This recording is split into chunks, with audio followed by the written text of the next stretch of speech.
in Conversation Cafe with Preacher Girl Chelsea T. Pernell. Take it away, Preacher Girl. Amazing morning. Welcome to Conversation Cafe. It is Monday morning. We are thankful for the grace of God that has been extended to all of us on this morning. Thank you for joining me. If you're watching this on the replay, thank you for coming back to watch the show. I totally appreciate you. I think today's show is going to be life-changing. It's going to be a game changer, and I appreciate your tuning in to the show. Please like, share, and invite people to join us because we have an amazing gift of God that's joining us on today. And we're going to get ready to bring her on.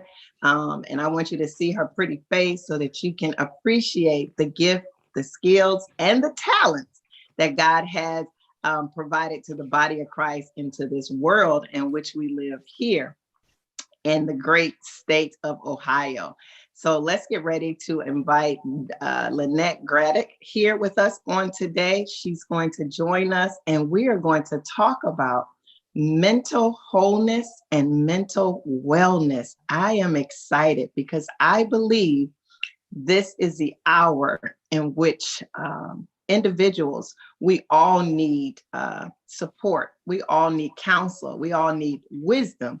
And today, I believe that this gift, this vessel, will speak life to us. She will educate us. She will equip us, and she will inform us with different things that we could use so that we may maintain mental wellness and mental wholeness. So let's see if we can see her. Come on and join us. Come on in the room. Let's see. Can I see her pretty face this morning? I can see yours. Amazing morning. How are you? I'm doing very well. I'm doing very well this morning.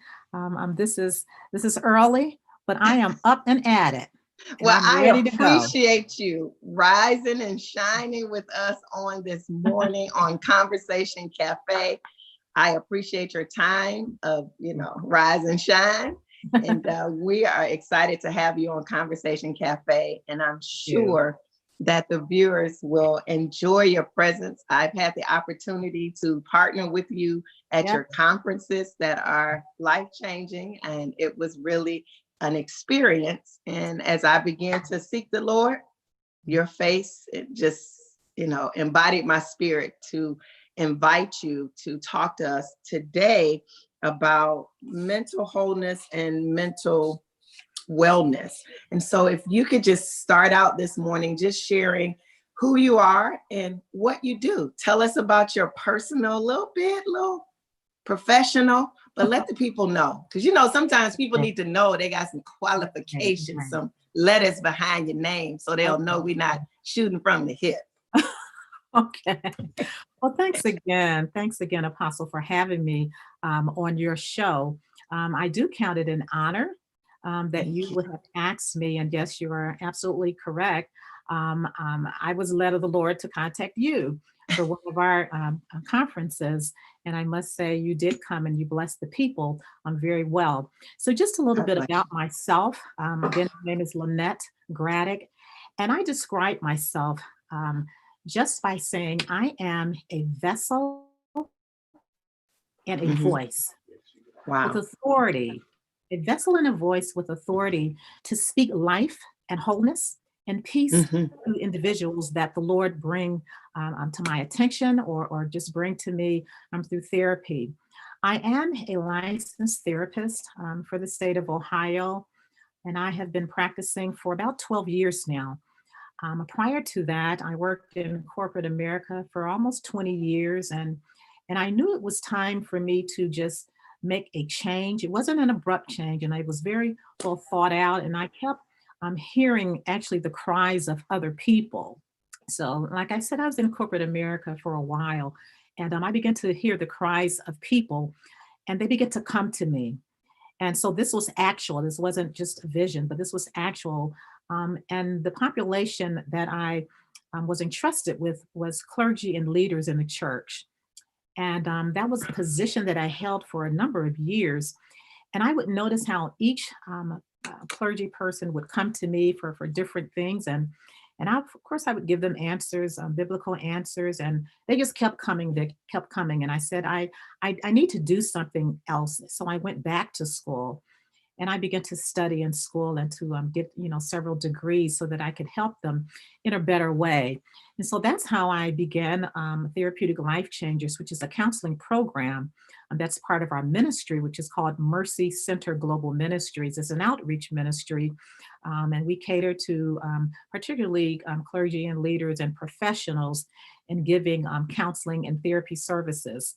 We also have a missions part of that where my husband and I together, Apostle Randy Graddic, travel to Africa for mission trips to serve the people there and that on that continent as well. So Mercy Center was birthed in us about in the year of 2008 when we knew that it was time to follow the leading of the Lord to do something differently than just stay in the local church. And we wanted that outreach to be broad. And with that, people continue to come to us and asking questions and wanting to know this. And so we both prepared ourselves to be those answers. So I just remain a vessel and a voice to be used by the Lord to help bring life and to speak life and peace into individuals that have been broken. So dealing with broken people has really become, I think, something that I have become known for. That wasn't my choice to have that title, but that is really the population that pulls at my heart. So I entreat them to come. I entreat them to come. Um, in addition to that, the Lord allows me to see individuals, and sometimes that can be kind of scary. At least it was early on with me. But now, Apostle, I actually go and look for people. Wow. Who may look disturbed, who may, just appear as though they just need a friend, a helping hand, or someone to just kind of walk alongside them, generally speaking. And then I begin to inquire. Now, we were taught to, allow, you're going to set up a practice, and this is what they taught us in school, then people are going to call you and come to you. And I started out, well, people weren't coming. Oh my goodness, Apostle Chelsea. They wasn't showing up. They weren't coming. My husband found me this nice office in Euclid, Ohio, and I sat and I waited, and it was just me. And it's just so wonderful how this is all pulling together, because what I didn't know was how I could get the office. Walked into the building and there was Apostle James there. I did not know him. I had never even heard of him. We were just kind of looking for space. My husband had found it, but I hadn't seen it. So I walked in and he said, well, what do you need? I said, I'm looking for the leasing agent. And he said, what do you need? I said, I'm looking for space. And I was talking to him like, okay, move on, because I need to go to the leasing. and he said, I am the lease. I found out he was all of that. He was the lease. All right. Yes. I walked right into what I was needing. Wow. And he actually was our first, he was the first person that actually gave us opportunity to have our own space. And then I began to pray, and then I couldn't get the people to come in, so I went after them. And of course, I did all the advertising, that was necessary to do. But I would just talk to people in general, people around, church environments, and we would go to conferences and things, and I would start talking. They would hear something that I was saying deliberately. And I would say, well, why don't you come in and just talk? And that is really what therapy is all about. So it's a conversation that we have with people, usually people who are experiencing just life. So it doesn't have to necessarily be a mental health disorder or a disease, but sometimes people are just having difficult time processing what's going on around them individually, collectively, if they're in a partnership, or if they're married, or even work-related issues. And the people, they just started pouring in. And we had to go to a larger office, and wow. The Lord led us to somewhere else. And now we have an office on Shaker Square. And I miss my office. It's still there, but we have had to transport, because of the pandemic, we've kind of transported everything to a different office so that I can continue seeing clients online. So that's what I've been doing since Virtual. April, right? Virtually. Okay. Yeah, Wow. yeah. And I So was, what do you think, just like you were saying, let's just and thank you for sharing. I wrote that down, a vessel and a voice with authority to speak light. I said, okay, yes, that's a beautiful elevator. That's just to the yes. point Thank and you. understand. Thank So you. let's just talk a little bit, as you just mentioned, about seeing your clients virtually because of the pandemic. Yeah. And so in my observation, and having conversations with different individuals, just processing the times that we are in right now with the pandemic, and originally when we had the stay-at-home order, and people, started to experience being home Yeah. and being with their children all day and having to do online Right. school, and you're with your spouse all day. It's not, give them a kiss and you see them later. And Yeah. I would hear people, really having, it was challenging for them, since the dynamics change, for them to be at home and to be in and to be limited in their going and their coming. And it was really, hearing those words and, some of those key words like, it's hard. I don't want to be here. I'm feeling, like I need to be out, and really understanding, people are not really that whole with themselves. Right. Well, the whole dynamic of of our living situations have totally changed. So what we're seeing is that people. So we'll talk about couples. What we're seeing now is that the couples, so the married couples or the partnerships, they have been living together, but this is a new environment for them. One or both would get up early in the morning and leave and come Yes. back, in the mid evening time. And then their experiences with each other would be, just generally speaking, from the hours of 8 to midnight. Mhm. And so there you only have 4 hours. Now you have spent, 8 to 10 hours with others. Right. And then when you come home, you just have that time, you grab something to eat, you do what you need to do, and then you go to bed and you kind of start that all over. Now that the pandemic has started, well, I don't know you anymore. I mean, who are you at 8 o'clock in the morning? And then I see you at 9 o'clock, and you're still here at 10. And we're having lunch By together at 11, 12. aren't you leaving? And then 12 o'clock, you're still here. And then 1 o'clock in the afternoon, I have to eat lunch with you. And then at 2 o'clock, we have to do something to pass the time away. And so people, they're not comfortable with that. They're not comfortable with that. And it's usually because they don't have that platform or that inner feeling toward each other.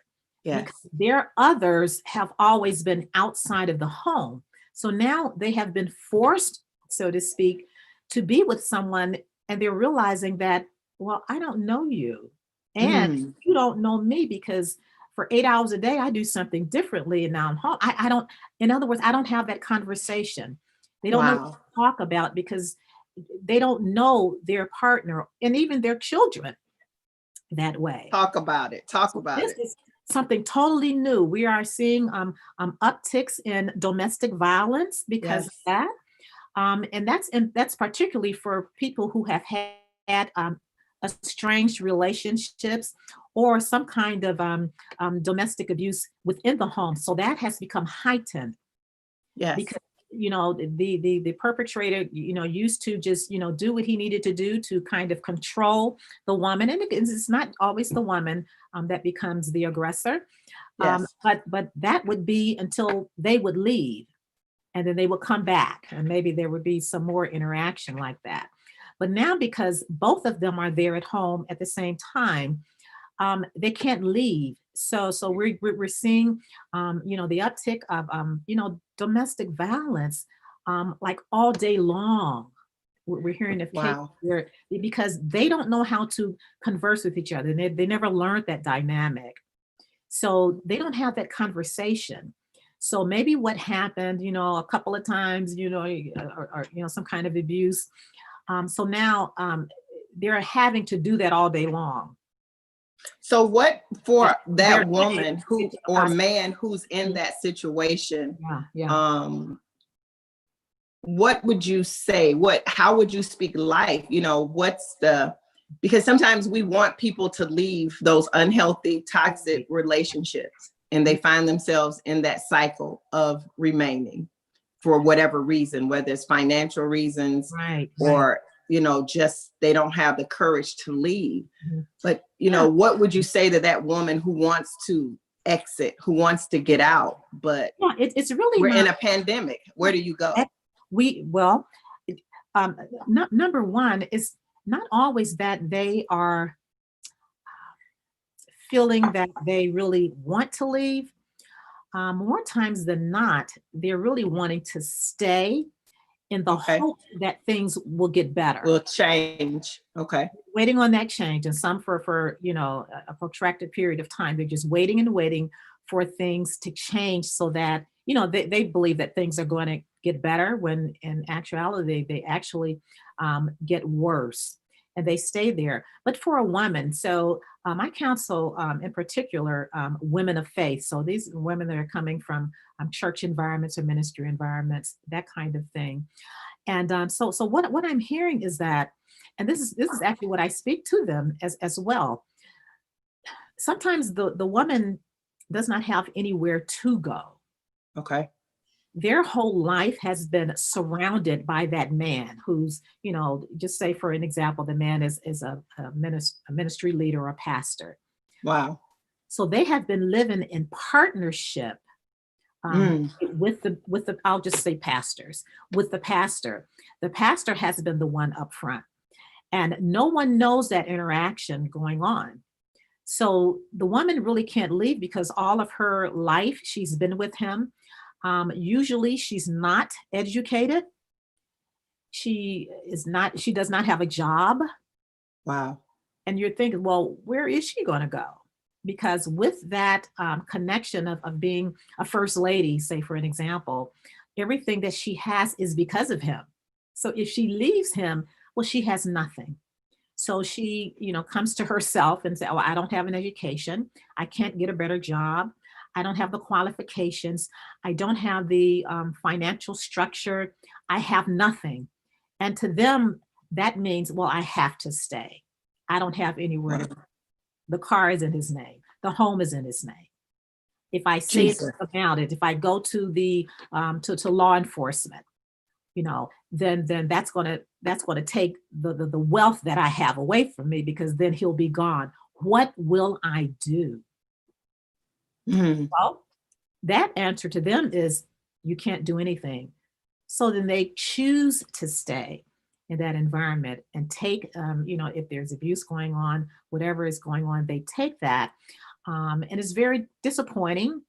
But they feel, now, of course, there are, many, many things that they can do, but they feel that they are low, that they are nothing, that they cannot, kind of maneuver and circumvent life by themselves. So they choose not to. And they stay in that environment. For some people, for years and years and years, actually some never leave. And then when we're, faced with that, this is prior to the pandemic, counseling them, with all the counseling, they choose to stay. Again, when you say that, I guess that leads me to just think about the power of choice. Yes. The power of choice, that we, no matter what the situation that we are in or the situation that we're experiencing, we always have the power of choice, whether it's a good choice or a poor decision, you always have a choice. And I think that just hearing you talk about that, that people are really experiencing this is real. And I think that creates, different feelings, whether it's anxiety, whether it's depression. And one of the things that I want to just say out loud, put this on the post, that it's okay to say that you're not okay. Yes, And say that this, again. It's okay. it's okay to say I'm not okay. It does not take away anything from your belief. Right. It doesn't take anything away from your faith. It doesn't take anything away from your manhood or your womanhood, or you're not, a good mom or a good person. If you say I'm not okay, and I think when you say that I'm not okay, that shows me that you are in a space where you're healthy. You realize something is off, something is not right, and I'm okay. So I tell people, take the S off your chest, put the cape up, put it away. All right. Right. And say I'm not okay. We need that place of escape, because people, you get overwhelmed with just life. Mm-hmm. It doesn't have to be, domestic violence. It could just be everyday life. Yes. Yes. People not having the ability to maneuver and become fluid and I was sharing with someone yesterday, don't make a permanent decision in a temporary experience. Don't do it. Just pause, just breathe, just move away, and I think that the Bible talks about the renewing of the mind. And so I was like looking at that and reading that. And when you look at the renewing of the mind, it says that the mental capacity of each person to think and to reason, to exercise reflective thinking. So we have to have these tools that will help us renew our minds, and people like you help us renew our minds, put things in perspective. Sometimes I tell people, don't add the list up. Well, this not working, this not working, this not working. This you overwhelming me. Right. So I think that we have to renew our mind. We have to ask for help. We have to let people know. Why do you think people don't want people to know that they're just, not okay? Why do you think it's taboo, or it's a secret if I need to say, I need to see a therapist, I need to make an appointment? Why? And especially in the African-American community. And, it used to be, what happens in this house stays in this house. Don't tell nobody my business. This belongs here. And that is not a healthy practice. Yeah. Well, in actuality, people really do want you to know. They do. They really want someone to know. Someone to know. Okay, I got you. They have not found that one person.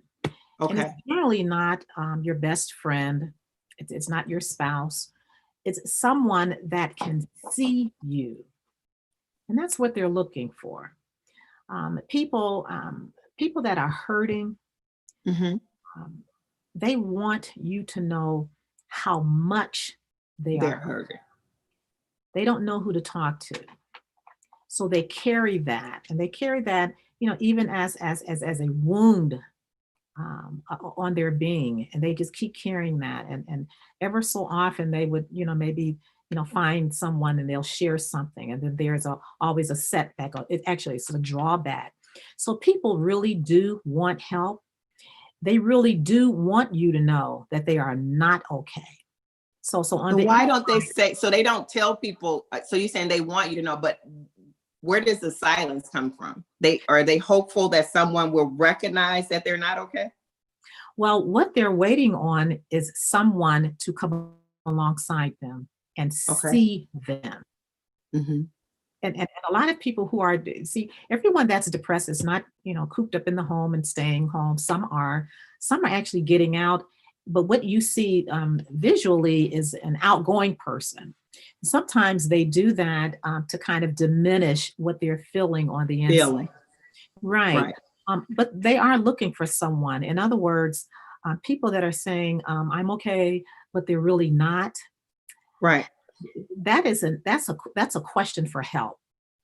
Okay. And it really takes a directed ear to be able to hear the person to hear what they're saying when they're not saying that.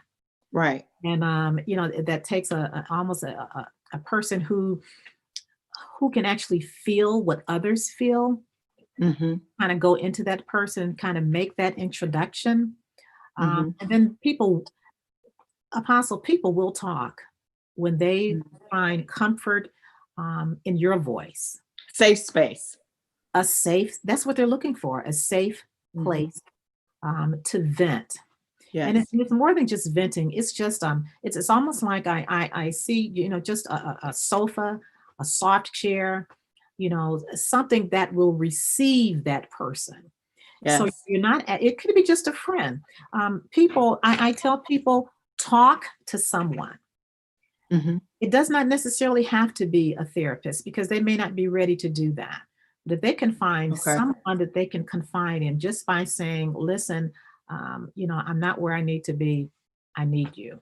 That kind of, then let that conversation really evolve into something. And out of that conversation, professional help will come in at some point.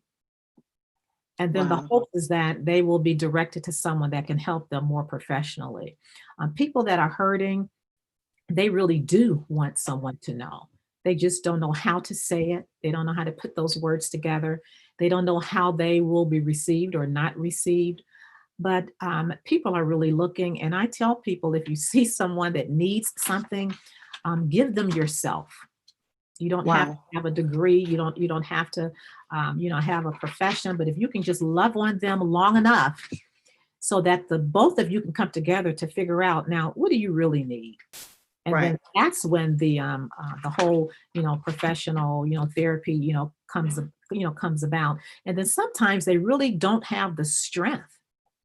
So on the other hand, sometimes they just don't have the strength to say anything. And then they kind of just slump back into this whole, deep depression.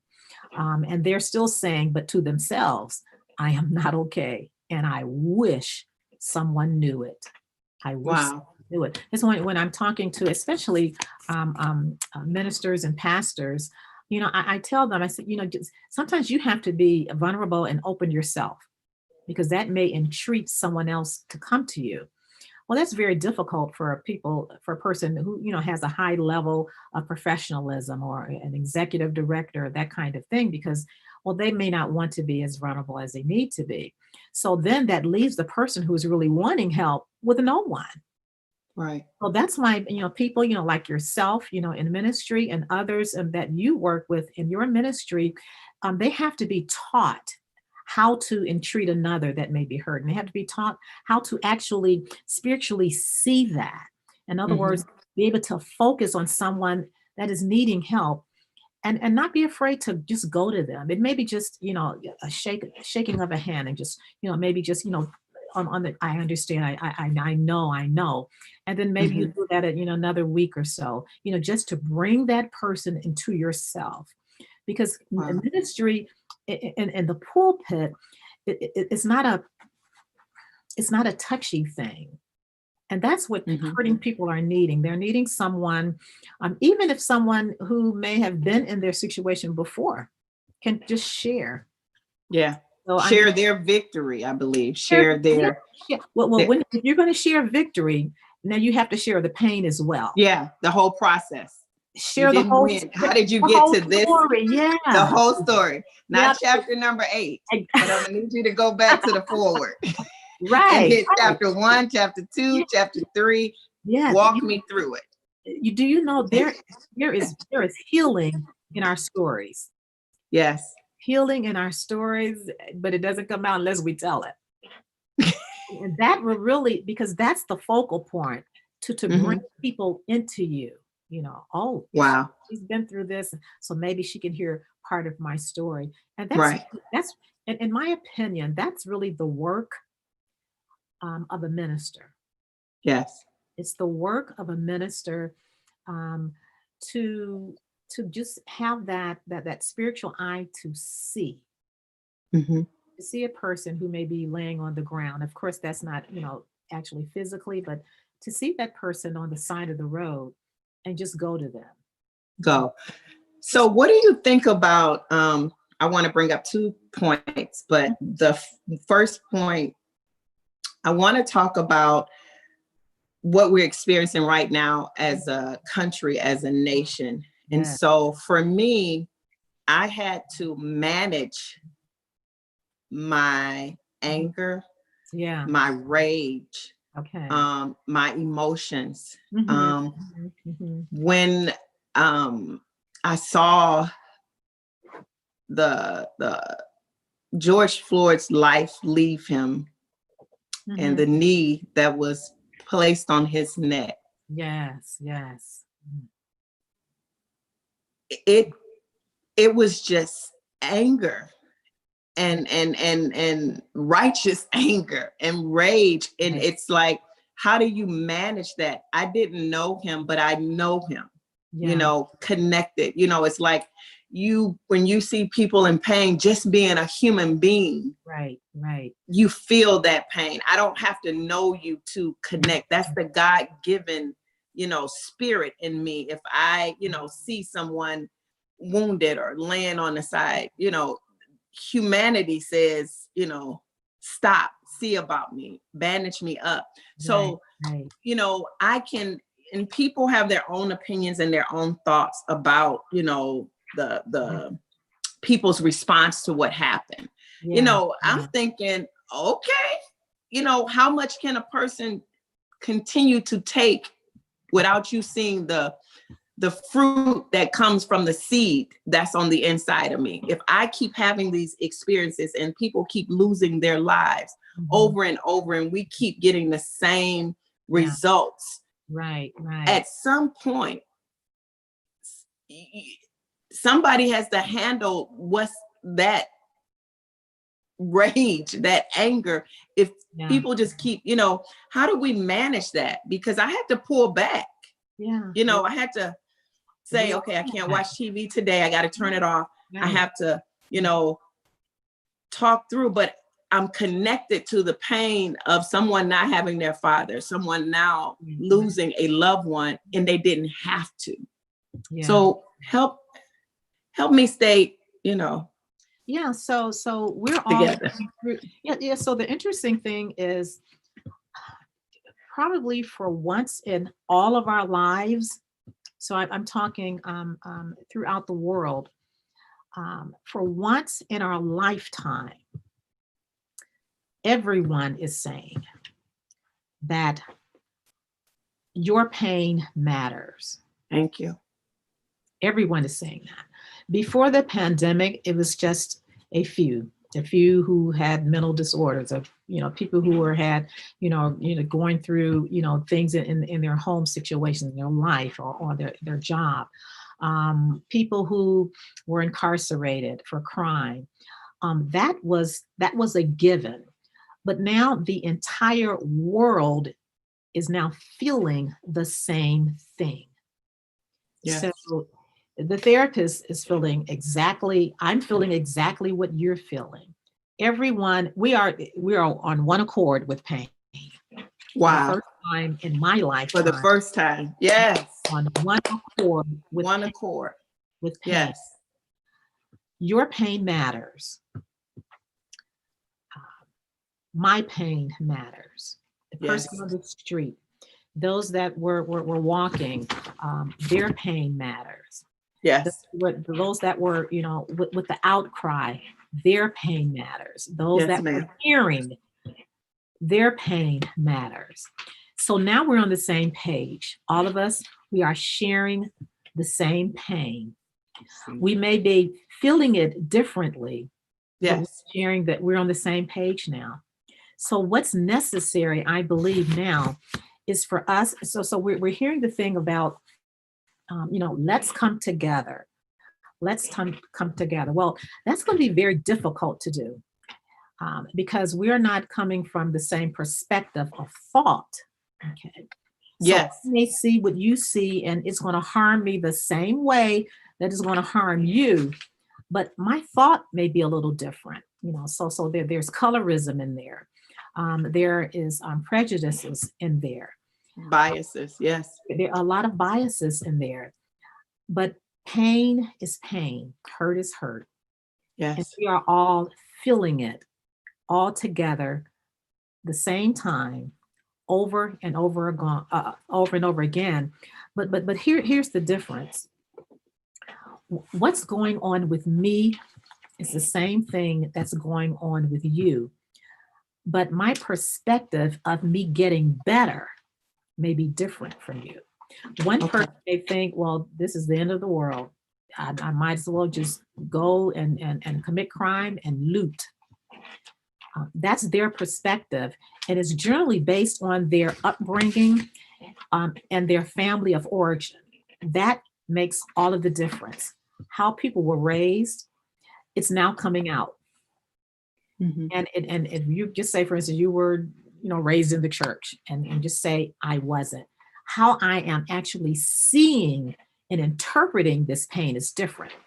Right. If I did not have the perspective of God in my life as a child, when I see the pain, when I feel the pain, I am going to immediately retaliate. I'm going to get somebody. I'm going to do something. I'm going to commit a crime because in my perspective, that will make all of this go away for me.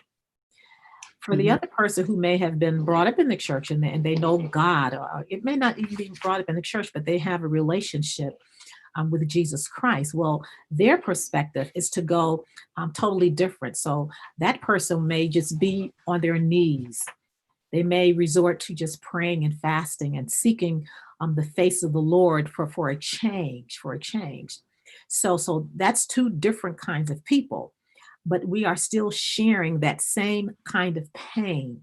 So what's necessary now, I believe, in our environment is to let truth arise in everybody. Each of us have our own truth.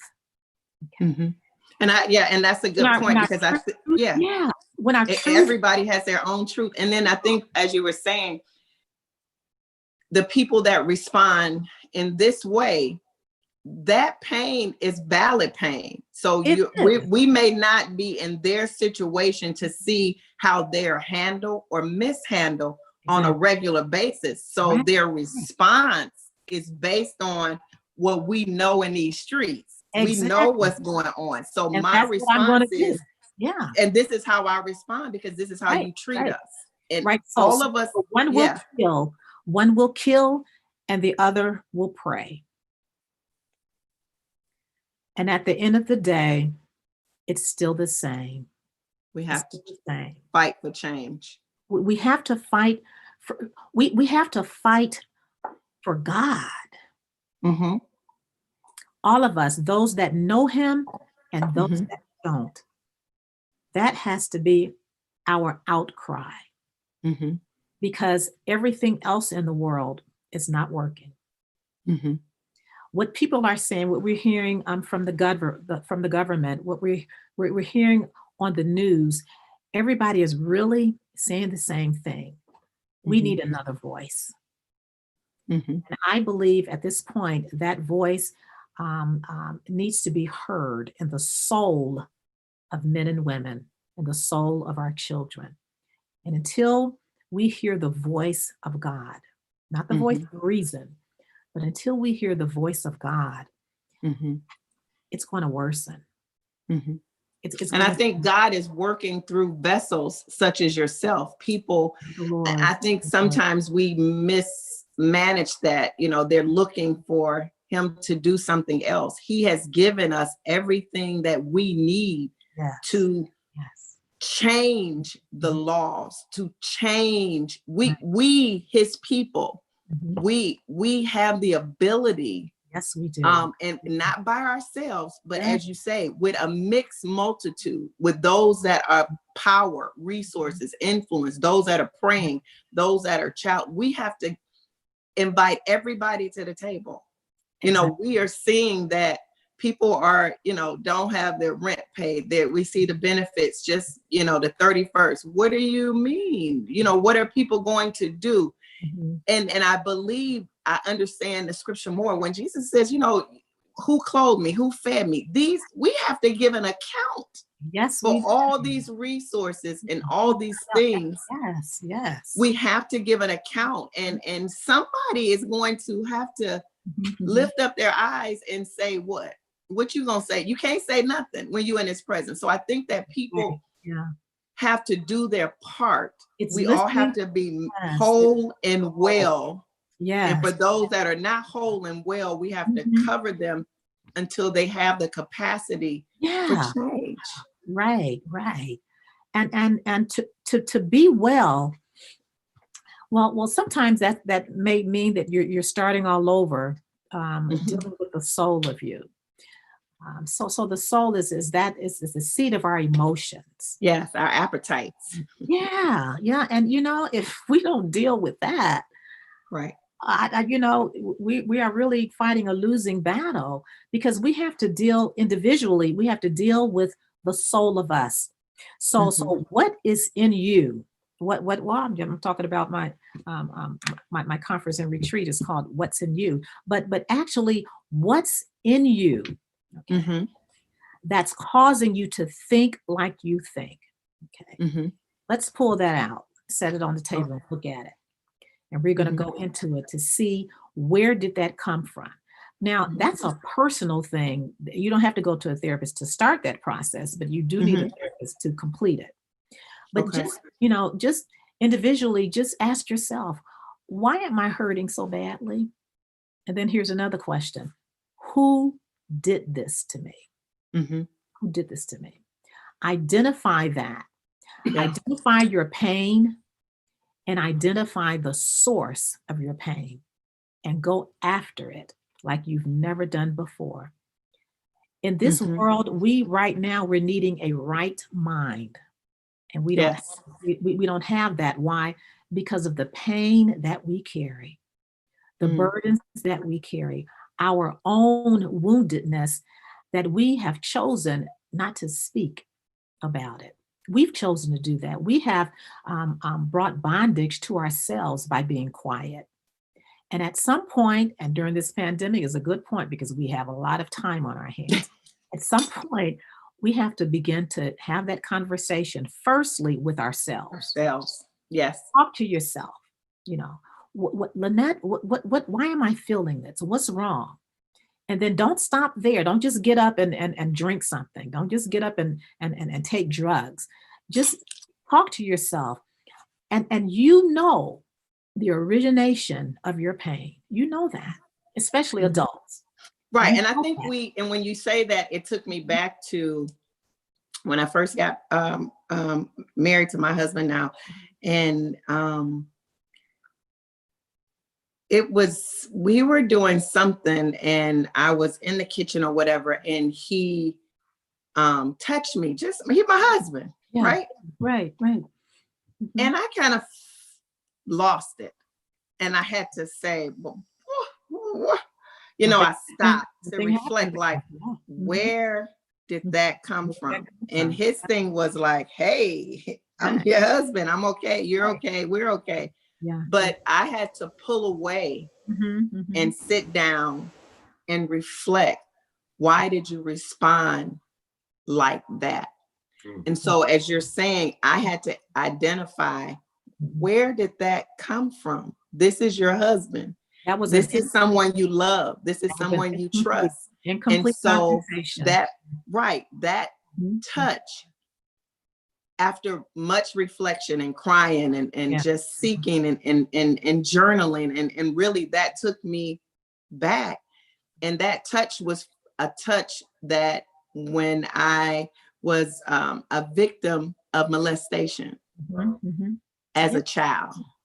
And so that particular touch triggered that pain, that experience, that secret, that touch exposed a place in me. Yes. That was still sore, hurt, and wounded, and showed up in my marriage.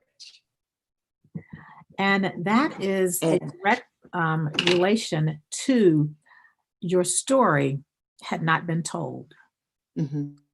Your story, you experienced it, but your story was not fully told. And when we're carrying stories. We are carrying the stories of our life, the story of our yesteryears, the stories of our past, and for some, the stories of our present. And until we have the opportunity to tell our stories, we will not heal. Right. We will not heal. Right. So as you were talking about, triggers and things that will kind of make you go backward in life and think about something, and your husband might know, it's a matter of fully telling your story. Yes. Full disclosure. It has to be full disclosure. Even in the therapy office, I use that as a process. It's the bringing up. Okay, so that's the first step. You're going to bring up what has wounded you. In other words, you are admitting exactly what happened. And you're telling it in detail. You bring it up, and then I teach my classes. Now you're going to bring it out.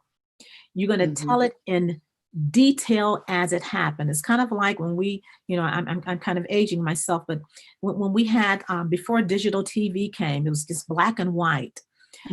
And back in the day, you can actually see the little segments or the frames between each one. Those are your stories. Okay. Yes.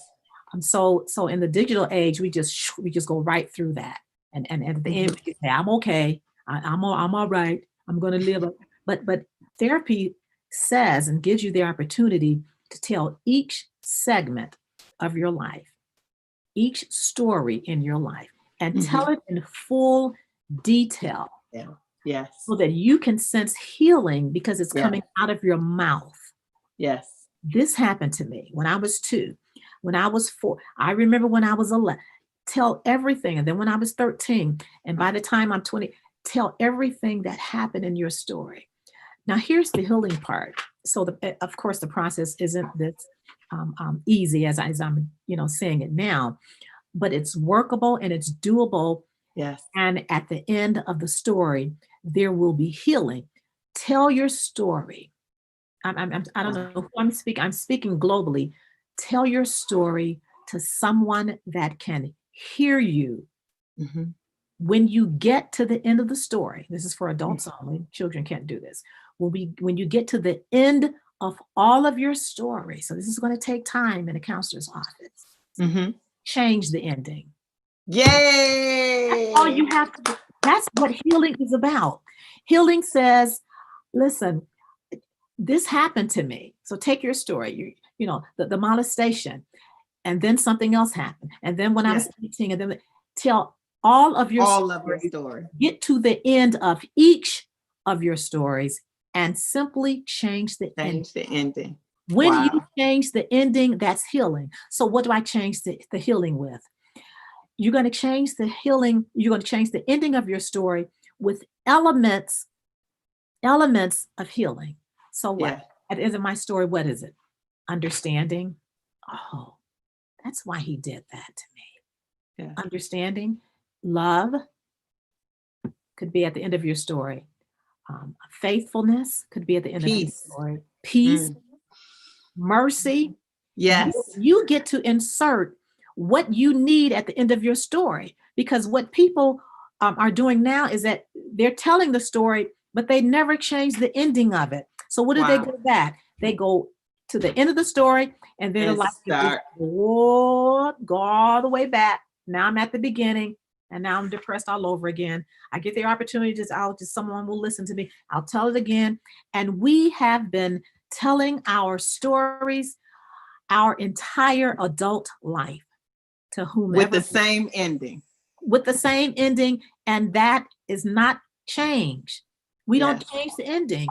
Put some life at the end of the story. Yes, what happened to you was atrocious. Yes, it almost knocked you out. Yes, you were on your deathbed. That's the truth of it. But you have to get to the end of it and say, yes, I went through this, but now I see the hand of the Lord on my life now. Yes. Yes, and some people say, well, I see he was working. Listen, you didn't see any of that. At the end, all you saw was the pain. At the end of the story, deliver what you need to the soul of you that was wounded. Yes. and say, listen, I thank God. Mhm. This was a hurtful experience for me, but at the end of it, I understand why my Mhm. mother did this. At the Yes. end of it, I understand because sh- this happened to her. It was Yes. generational. Yes. You know, maybe your mother was molested. Maybe someone who brought you up had fear. They were fearful. And then you became fearful and you committed, whatever it is, get to the end of your story and begin And to change the ending. live out of what you change your ending to be. You get to do that.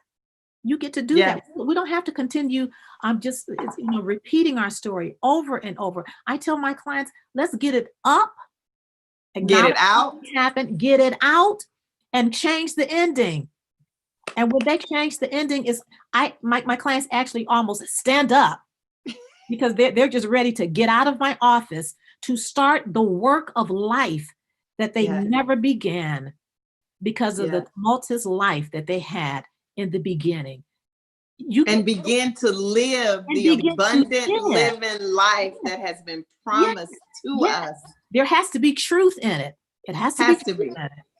Because at Yes. the end of your story, you're going to change it.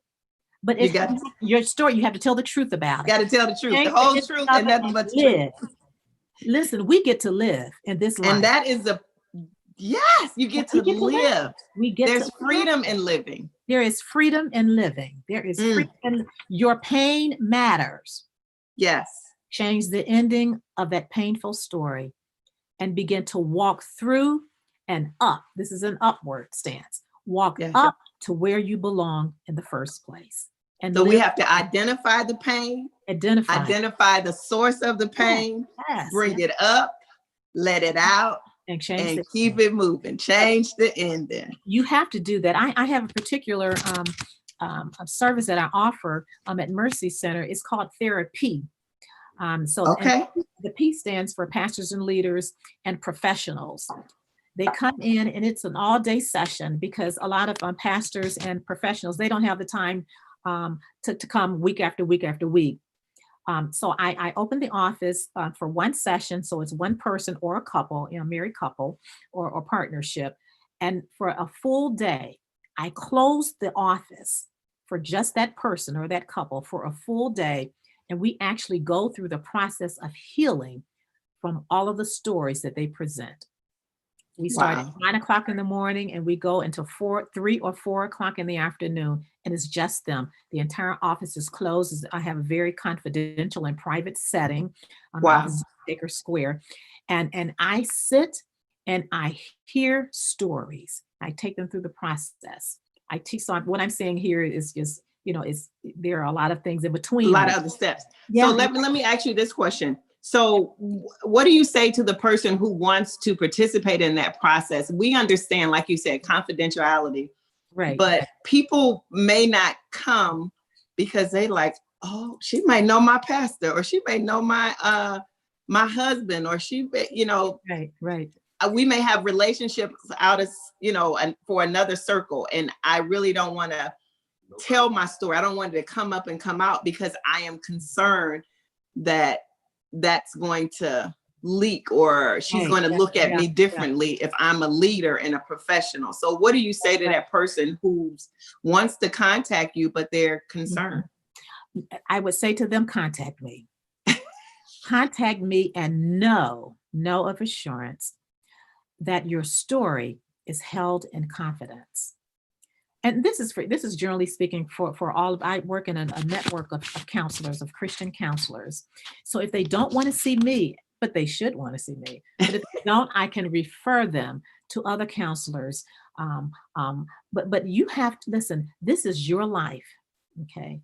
Take it in your hands and get the help that you need. Call me. We can have a conversation over the phone for just a few moments so that you can get a feel and a sense of the work that I do.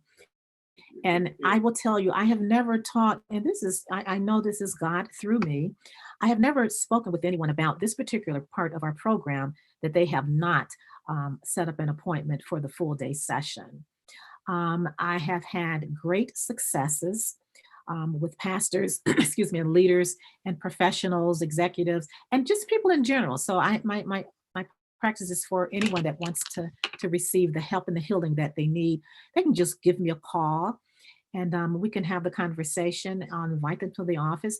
If they don't want the full day session, they can have maybe one. I have had pastors come in and just get one session, and before the end of the session, they're asking, "Tell me about this therapy program," because they need that all day experiences. Health and healing is for Wow. God's people. Help and healing is for the world. Yes. Yes. And I think that Help um, and healing. when Yes. people are having challenges with parenting, when they're having challenges in their, relationship or on their job or just, socially, now what we're Right. experiencing now, Yeah. you may need to talk to someone. You may need to have that conversation. And it's Everybody needs okay. someone. Yeah. Everybody needs Okay. somebody. And, Everybody needs somebody. and you know what? And I'll say this to everybody: you get to heal. Wow. You get to heal. Whatever you have been going through. So whatever is troubled you or has troubled you for a long time, you get to heal. You get to heal and Wow. become better. You know why? Because you were placed here for a particular reason. Yes. And everything that you have done in your life and been exposed to and experienced, all of the pain that you have endured, we always say it was for a purpose. But listen, your life is the It's purpose. for a purpose. Wow. Yeah. Wow. Yes. Yeah. And I think that once we understand that and accept the love of God The and love. to know how much He loves us. Yeah. And one of the things my spiritual father used to talk about, Dr. Sterling Glover, Yeah. when I would be with him, yes, he would say to me, once you realize that you have a tear in your soul, Yeah. there's a salve that the Holy Spirit can give you that Oh, will rub and cover the yes. tears of your soul. And I Yes. think that you are one of those salves that will help us deal with and handle our truth Yes. with the tears that's in our soul. We just have to accept the power of choice Right. to say, I have a tear in my soul. Well, And I believe that you will be that voice and vessel to speak life and to give and apply the salve on the tears of our soul and help us live the life that Christ has promised us, the abundant living life. So I say to my Conversation Cafe family today, if you have a tear in your soul, it's okay. It's okay. Speak your truth and rewrite your story. At the end, change the ending. Tell your truth. This vessel has shared with us on today to identify the pain, to identify the source, to bring it up and bring it out. And at the end, you get to change the ending. And so I thank you so much for joining me. This conversation has been a game changer. It has been salve for my soul. And I pray that it has blessed the people that will watch it later and those that's on live on today, that we will continue. We will continue this journey together and tell our truth. And I appreciate you. And if you could just tell the people how to get in contact with you or your therapy business company. Right. So our organization is called Mercy Center Global Ministries. And you can just give us a call. The number is 216-459-7222. 216-459-7222. And the message and the motto of our counseling practice is simply this: go through it so you can be through with it. Wow. And that's powerful. Well, I appreciate you. I pray peace and abundant blessings that God will continue to bless you, prosper you, that you will continue to make a difference in the body of Christ and in the world at large. So thank you for joining me here on Conversation Cafe. I appreciate everybody on today. Please reach out to this vessel, this voice who speaks authority in the lives of those that, are wounded, that are successful. We all need somebody, right? So I love you. I'm praying for you. Remember to renew your mind We love God's people. We love all people because God is love. So thank you for joining me on this Monday on Conversation Cafe with Preacher Girl, Chelsea T. Pernell. I love you. Thank you, everybody. Remember to watch the show later. If you have any questions, reach out. All right. It's okay. I love you. God bless you. Remember, be amazing. Otherwise, be average. Thank you for joining us. And again, thank you, KAZ Radio Television, for hosting Conversation Cafe. We'll see you next Monday, same time, same station. We thank you again for joining us here at Conversation Cafe. Peace and abundant blessings. Bye-bye.